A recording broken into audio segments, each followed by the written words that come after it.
इनका अविनाश गोस्वामी। घर कहाँ है इनका? परिहारा। परिहारा बेगूसराय। हाँ। आपका क्या नाम है? हमरा पार्वती देवी। घर मिथिला। ये आपकी कौन हुई? जमाई।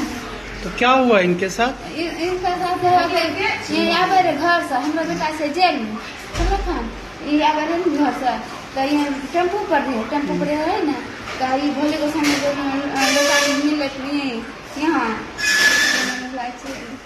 मरैया मिले ना तो हमरा बोल कहते कि मैं यहीं पर लाबन थी मोटरसाइकिल पर तो कहना हम भर टेम्पू से अच्छी हम नहीं जेबो तो ओकरा घीचे को उतार करके एक दिन हम की जान के फला आनी छै करबे करते ये ले पैसा मरे आथी बिठला मोर नहीं छै वही ठोके से मेहमान कत पैसा हमने से देखियो कत साला बड़ा ढेर आने छै करके साला छोड़े बैठे मत करा दे हम पैसा बस इतना हम छीन छोड़ करा लगले वहाँ से कल मम्मी आना बात देखिए छै ना सोनू तो हमरा पैसा मांगे रहे सोनू नाम है उसका। पिता का भोली गोस्वामी बिठला का ही है। हाँ बिठला है तो कहे कि मम्मी देखिए पैसा हमरा छीन छोड़ करा लगले तो हम नहीं दिलिए ना देखिए तो चाहे का देबो कर छीन तो हम अली करी सोनी कहने एना कर लो एना एक लग गेलिए तो कहते कहने एना कर लो कि मार्केट कहने कर साला नहीं छोड़ हमरा नहीं से कोई छोड़ दो आन लिए हम